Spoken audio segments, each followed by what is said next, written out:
Joining me live now, Swati Chaturvedi, very popular columnist, commentator, senior journalist, and we also have Dr. Akriti Bhatia, who's a sociologist and an ex-assistant professor at Delhi University's Miranda House College. Thank you very much to the both of you for joining me. Swati, I want to come to you first because I know you've posted on social media asking why Al-Falah University hasn't simply been shut down. Tell us why you think so. Well, thank you for inviting me, Shiv. And first of all, I'm very, very happy that you're keeping the focus on this awful terror blast, despite every other channel, focusing on exit polls, etc. We need to keep the focus on, because otherwise nobody's going to get justice for the kind of terror attacks we see now almost every 6 months. Now, what I said was very provocative. It was deliberately provocative, Shiv, because, what sort of university is this where you have terror teachers, number one, and number two, if you look at the details of this university, they were supposed to originally be set up to, help the Mewat, the Muslims in Mewat who are very backward, the Mayo Muslims, as a sort of a, kind of a locus to give them education, to kind of provide much needed education to the Mayo Muslims. Now look at the pattern of the people who are studying here.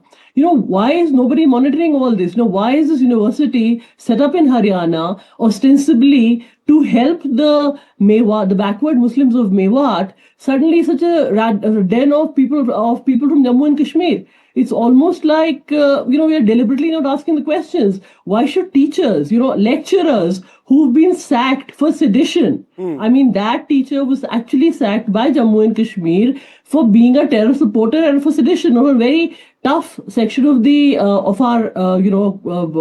law. He is finding employment here. What kind of vetting are they doing? And what really is going on? Why is none of this being monitored? And then tell me, if 13 people have died, why is this university still standing? Why is it open? Why are we so soft on terror? Akriti Bhatia, do you agree with what Swati Chaturvedi says, that there is no explaining something like this happened, because the university says we had nothing to do with this, we don't know what these professors were doing, we only know that they are here on academic work. How can they wash this off? Thank you so much, Shiv, for having me and for raising this very critical debate issue.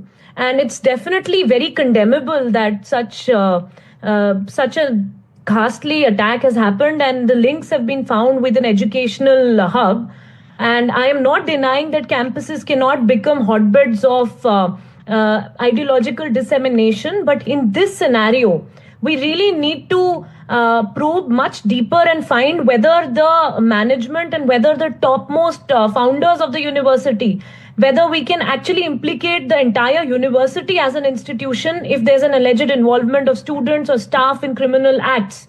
So this cannot automatically implicate the entire university and the system as faulty. So, and therefore, there are lapses, which is very clear, and it's something that needs very rigorous kind of investigation. There should be background checks, and the university heads have said that they are open to all kinds of, and they are going to cooperate with all kinds of investigation. So I think this whole idea that we need to close the university is something which is an extreme step, because closing universities won't solve the problem. It could be a counter. I take your point, Akriti Bhatia, but I would submit that 2,900 kilograms of ammonium nitrate, an explosive material, a professor sacked for terror links being then employed by this university, at least 3 terrorists being on your payrolls, being directly linked to the Delhi blast, all paints a very sorry picture, if anything at all, if not, direct complicity in creating an atmosphere where something like this happens. Swati, you don't agree? I totally agree with you, Shiv, because either if it's cupidity, either it's cupidity or it's stupidity. Clearly, this university has not got its act together. And by the way, we need to send a message. If 13 people die, and if something is the epicenter of terror, it is the hotbed of terror, where you have lecturers. No, we are not exactly talking about students here. We're talking about lecturers who are involved doctors who are involved in actual terror incidents where they're blowing up innocent people. Why are we not sending a message that this is not, we are drawing a red line? This, if you are doing this kind of nonsense on your campus, any university, then I'm sorry, this is not going to happen. The problem is we never set examples. We never, our red lines are porous. They're always, getting redrawn. Why don't we send out a big message here saying that we are sorry that, what university is this? There's no vetting process where you're employing people who've been sacked for terror links, for God's sake. Yeah. I mean, what kind of terror India is facing. We know. We are all aware of what we are living in. We've just had Pahalgam happen, and then you have a university sitting in Haryana, which is acting almost like a center for the Jaish in India. It is like Murid Ke. It is like Murid Ke in Haryana. And, given the details, Akriti, and I take your point, I completely support that there needs to be a thorough investigation. But I disagree when you say that, you can't tar the entire university with the same brush and the leadership, everything needs to be checked. Because the fact is, this was an entire conspiracy that was practically hatched from that campus. The leadership is terror tainted. So it probably if these three people have been found and this woman was recruiting and the Maulvi was radicalizing people on the members of the staff, it's impossible that this could have been just stupidity on the leadership's part. I totally agree, but at the institutional level, I still believe, Shiv, that we need to find some concrete, because it's true, there are also thousands of innocents whose academic operations will be halted, and I completely agree that nothing comes above national security, but we still need to, these are still alleged links with the university.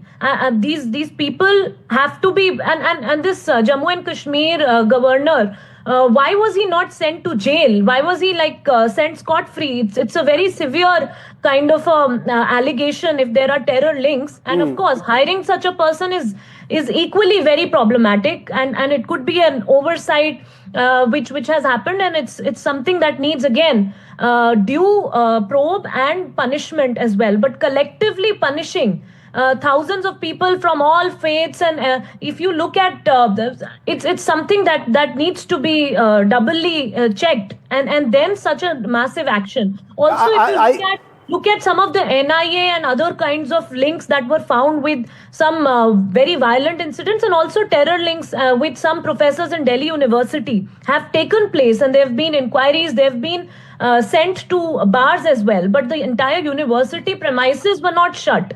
So this is like, if you find rats in a room, you do not burn the entire room. You target the rats and you kind of burn them, unless you find the room itself, generating something like that. And that is where we don't have proof yet, which should be very, very proactively done. Okay. And there are different ways to look at severe, rigorous auditing, transparent auditing of records, background checks, ensuring.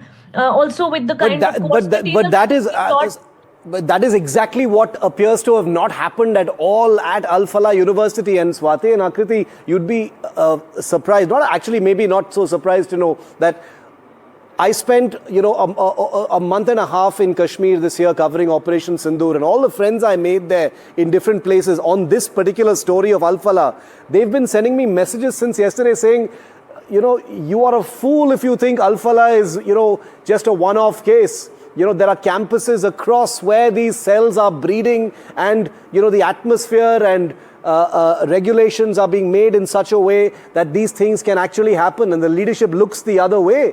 Swati, so Al-Falah is not a one-off case. Just shutting all those campuses or something much more in terms of, surprised. I agree with Akriti when she says a bigger solution is necessary. But yes, and Swati. Also the question of radicalization of educated youth, that itself is also something. No, I want to make the point what Dr. Gupta said, that the Delhi University professor were caught with terror links. They weren't actually caught carrying out terror incidents. There is a difference. If you say it is a conspiracy, there are, people examine the roles of the conspirators. Here, this is not a conspiracy. This man was a terrorist. He died killing 13 people.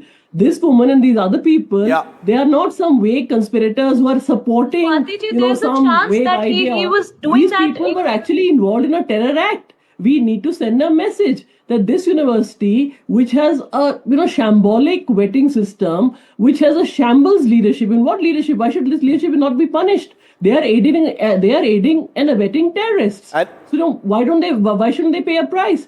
Why shouldn't this terror factory be shut But down there as are an example? Swatiji, so many that we've had private enough? universities that are just, I being in the academic space, I know of the kind of irregularities, how plagiarism, it's just very small things go You cannot unnoticed. compare And this is plagiarism to such terror, ma'am. that's what I'm saying, that, if it's happening in other campuses Okay. as well, People have died. then we Plagiarism really is need not- to not like debated. have some ways of and mechanisms of really very strong Okay. oversight. That is very important, and I still feel that without and the moment we get any links with the top management, I think it should be this act. The this step spotlight, is the first thing that needs to the be done. spotlight is going to remain on Al-Falah. I want to ask all of our viewers to also watch NDTV tonight through prime time at 10 p.m., 10:30 p.m. We've got a live report from outside the Al-Falah University. On NDTV, we are very fair. We don't call for any victimization of any kind. But we're going to be speaking to students and teachers of Al-Falah and see what they think as well. Don't forget to tune into that. Swati and Akriti, appreciate your time. Thank you very much for being with me here tonight on NDTV. It's our #1 story by far. Thanks for watching. The news continues on the other side of this very short break. The buck stops here with Padmaja's next.